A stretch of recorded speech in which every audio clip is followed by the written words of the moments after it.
In this video, I'm going to break down the 3 different offer types that are used by land investors. If you're just getting into land investing, or maybe you've been doing it for a while, you're going to glean a ton of insight on when to use these 3 different strategies, the merits of all 3 of them, the pros, the cons, the whole 9 yards. If you guys are new here, my name's Sumner. I'm from landinvestor.co. We help folks scale and grow land investing businesses, and I make free content on the internet because I love doing it. So the 3 different offer types, and I see so much confusion around all 3 of them. Some people think one is better than the other. Really, at the end of the day, this is the way you need to reframe this. These are different tools within your tool belts, okay? They have a time and a place. And if you know how to utilize them, it'll really benefit your land business. You'll go a lot further by knowing when to use one of these in what situation and what the end result is going to be. So what we're going to do here is we're going to start with blind offers. Most of you guys may be familiar with blind offers. If you're not, a little background. A blind offer is essentially when you just go out there and you send an unsolicited offer to someone, right? This offer doesn't say, I want to buy your land. It says, I want to buy your land for $35,000. And typically with these blind offers, you're going to see it's a 2-page offer letter. It'll have your intro marketing copy, and then it'll have what's known as a purchase agreement. And that's what gets signed when someone says, yes, I want to agree to the terms and I do want to sell. And so this is a really cool strategy because you give the seller the ability to sell the property without ever talking to you. And we're going to really dive into that here in a second. Now, there's zealots out there that say blind offers are the only strategy. Any other strategy is not real land investing.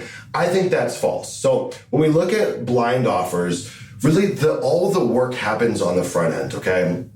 And this is one of the reasons I think blind offers are the best strategy for new land investors. In fact, when someone joins our Leah Group coaching program, we essentially force them to start with blind offers. And the reason is that most new land investors, right, what we see in our program, and I think what's pretty typical, is you either have like a high-paying W-2 job, or you own another business that you might want to get out of, or you're just going to keep it running on the side. But what we find often is these people have limited time, right? What's nice about doing the work on the front end, the work on the front end is the market research, the aggregation of the data, the pricing of the data. That can be done nights, weekends, holidays. It can be done whenever, and it can be segmented into little bite-sized chunks. This is one of the reasons that I love blind offers relative to like a range offer or a neutral letter, where a lot of the work is on the back end, and that's going to make it really, really difficult. We'll talk about what exactly that means. So more work on the front end than any one of these offer strategies. But as a caveat, what we see is the highest percentage of qualified leads from blind offers.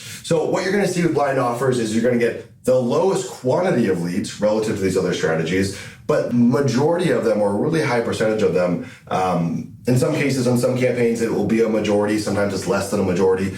But those people are actually highly qualified, and they have real intent. Because think about it like this. You sent in a purchase agreement. Some of them are going to sign it. That's as much intent as you could possibly get with a lead.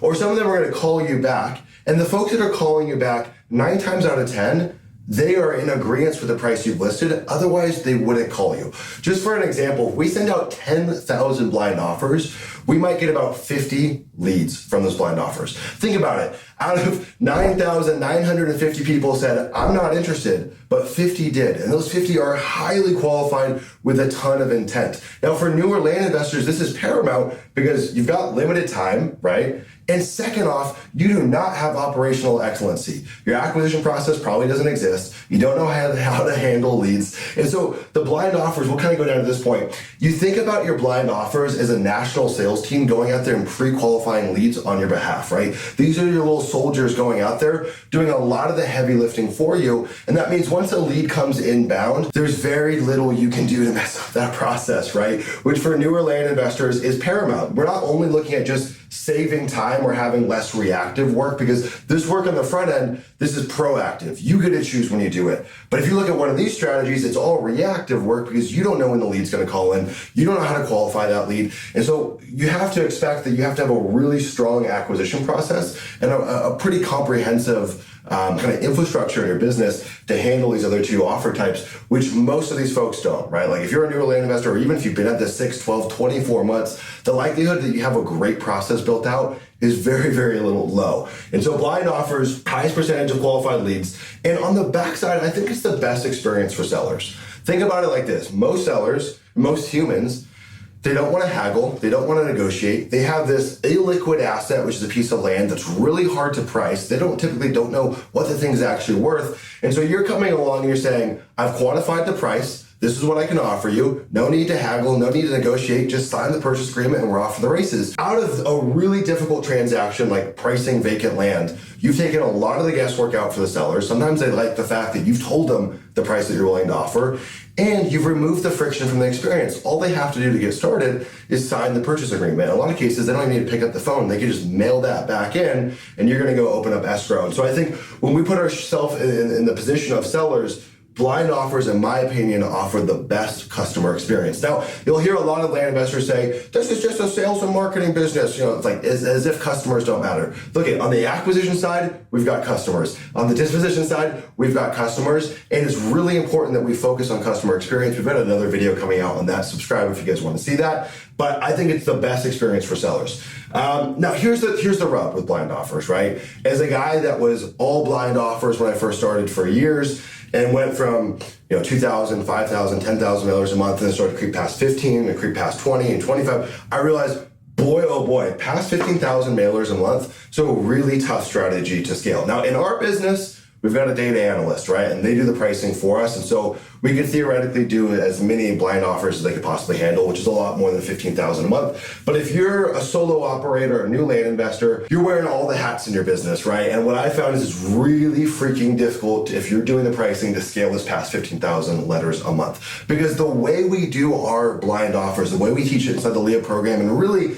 the only way I think you can do blind offers is you have to have a hyper-targeted data set. If I popped into Data right now and I showed you our recent blind offer campaigns, you'd see campaigns that had 30 records, 150 records, 300 records, 12 records, 25 records. We take a lot of little bite-sized pieces of data because that's the only way I've found that you can efficiently price the data, which if you're doing blind offers and you're not accurate, what is the point of doing blind offers, right? I think so many land investors blow this up by taking whole counties or big chunks of land and trying to apply blind offers to them. Blind offers only work in areas where the pricing's homogenous, which in 90% of the time is going to be tiny little pockets like subdivisions or areas that have similar topography. And in some places, you will see the pricing's just across the board very much the same. Those are few and far between. But for the most part, this is going to be really, really difficult to scale because you need a hyper-targeted data set. And so for us to get to 15,000 mailers a month, it literally might be comprised of 200 data sets. Like there's a lot that goes into that. Now, what I think for blind offers is it's best for low and mid-ticket price points, right?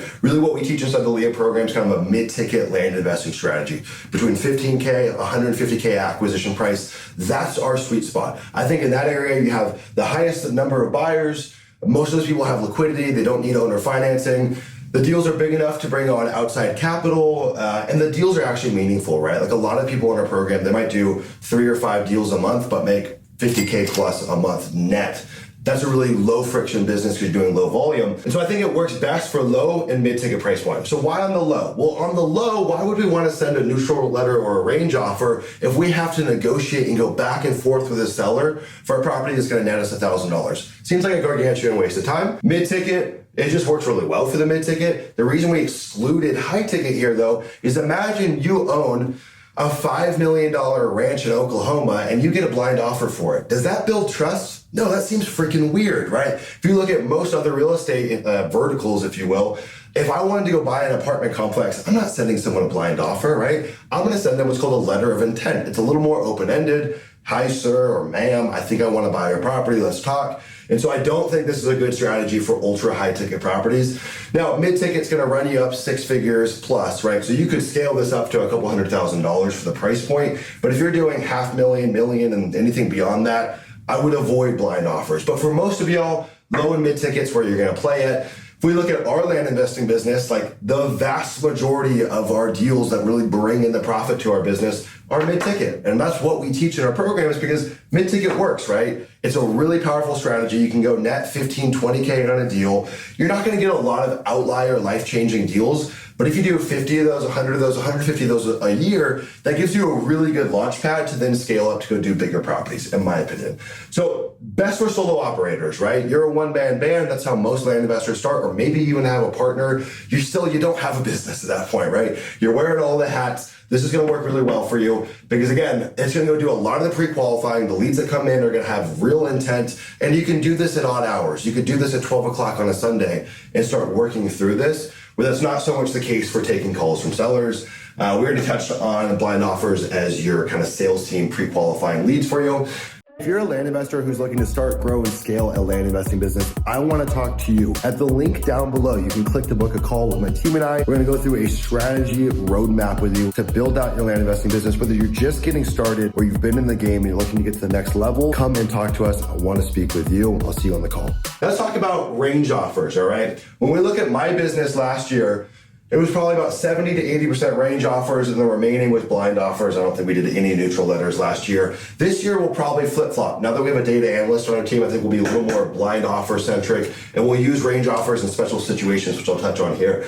So for range offers, and this is my belief, okay, some of you guys might want to roast me in the comments, but you need an acquisition team, okay? If you're doing solo blind offer or range offers, as a one-man band, as a solo operator, get out of here. You're wasting your marketing dollars, right? What's gonna happen with range offers is you're gonna have a ton of inbound interest. Very few of those leads are actually gonna be qualified, right? And so there's just a lot you have to sift through. There's a lot of pre-qualifying that's needed. And so there's more internal qualifying needs to be done. And so with the range offers, you need someone on your team who just focuses on calling sellers. That's all they do, right? And on top of this, I think you need to have a call center. So like in our business, in our program, we teach using Pat Live. So that call center is your first touch, right? Because if we send out 10,000 range offers, maybe we get 100 or 150 leads, but maybe only 20 of those are actually like qualified deals. So we need someone on the front end to take all of those calls, and those are just like the intro calls. We're just doing some general pre-qualifying, and then it gets routed to our acquisition team, and our acquisition team is diving deep. They're negotiating, they're comping, they're doing due diligence, they're nurturing that lead, right? We might have 10 or 15 touches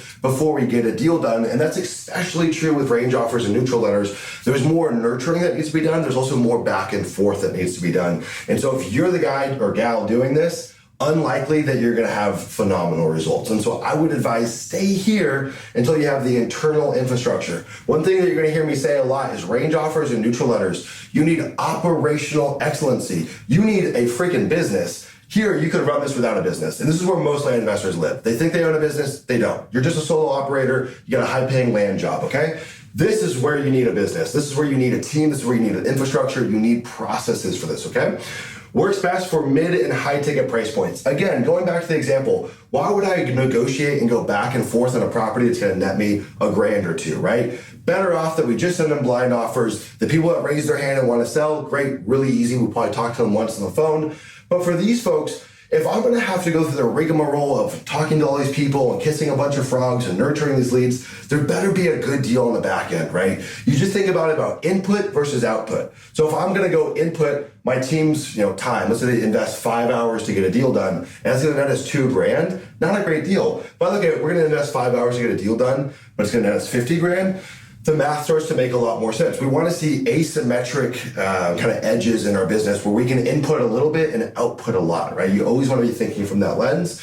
I think this also works really well for high ticket price points because, kind of like we were talking about the letter of intent, it's more open-ended. You're saying, hey, Mr. Seller, Mrs. Seller, I think I want to buy a property. I'd be somewhere between this price point and that price point. Give me a call back if you're interested.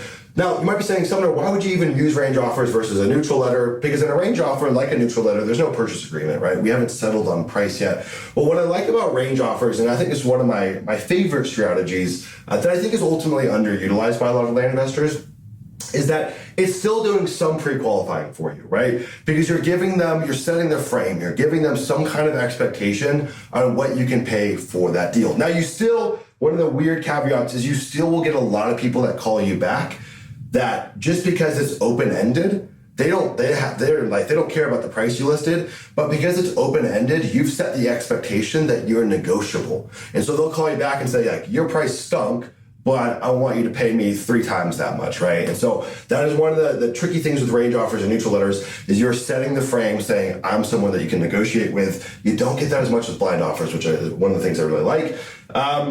works well for diverse markets, right? So when we come back to the concept, these are tools within your tool belt. Like one of the things that we've been focusing in our business for like the last half a year, 6 months, are subdivisions, right? So we've been plowing in marketing with subdivisions, trying to learn that game, getting our hands dirty.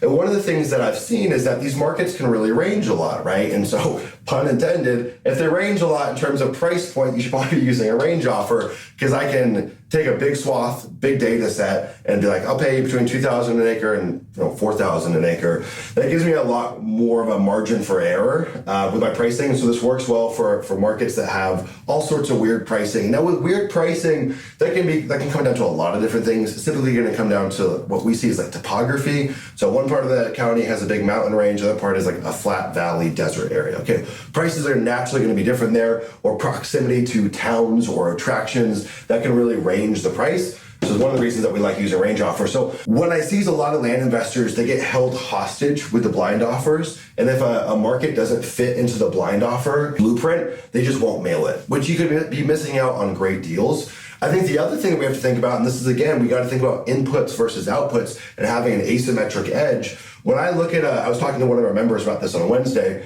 He was looking at a data set for the subdivision that had a lake running around it. And I could guesstimate it just by going through it, that it'd probably take him about 20 hours to get the pricing right for a blind offer. Like he would have to go and take little polygons, and because every block that you're farther away from the lake, the price goes down, right? And so you need to take these perfect little polygons around each block to price it accordingly. It would take you freaking forever. So that would be 20 hours. Or you could use a range offer and it would take you 3 hours, and the outcome's going to be roughly the same, right? Now, again, I think you can utilize range offers in a bind without a team. What I don't like to see, though, is when someone has this as their main offer strategy, right? I think that's silly. But even if you're a solo operator, don't shy away from using this. It's still a tool that you have access to, but I wouldn't say this is what you should be relying on for all your campaigns. And I think one of the really important mindset shifts here is to stop being so dogmatic about your offer types, right? These all have merit. So let's move on to neutral letters. Now, in theory, someone's going to pick a fight with me on this one. In theory, neutral letters are the best offer type. You're like, Sumner, what? Neutral letters are the best offer type? Well, think about it. What is the purpose of our direct mail campaigns, right? We are in the direct response marketing business, which means we just try to get the phone to ring, right? We just want people to reach out inbound to us. And in theory, we're gonna get the highest number of inbound folks reaching out to us, right? In theory, there's still many, many problems with neutral letters, but in theory, it's the best offer type. On the second kind of end of the spectrum, this is also the most scalable offer type, right? I don't know of anyone I personally who's even doing 100,000 offers a month. I'm sure there's someone in the business doing that. Would be really, really tricky to do that with range offers and blind offers, right? You need a pretty big in-house team that's doing the pricing. I think if you're getting to that scale, the way I would look at it is let me bolster my acquisition team, which is going to be comprised of acquisition managers and lead qualifiers, and really build out a big ass internal acquisition team, and then not have any in-house data analysts or anything like that, and just plow neutral letters, right? Send 250,000 neutral letters a month, whatever it may be, and have all the work be done internally opposed to being done on the front end. Now, I will say it's just kind of a hard stop rule, not for beginners. I just would not use this at all if you're a beginner. We had a gentleman, he might even be watching this video, who joined our program a couple weeks ago, and he came from a different mentorship or program or something along those lines. And the guy that he worked with told him, and he's a solo operator, new land investor, full-time job, he said, you should send out only neutral letters. And so this guy encouraged him to send out 40,000 neutral letters. It's a lot of mail. You know how many deals he got?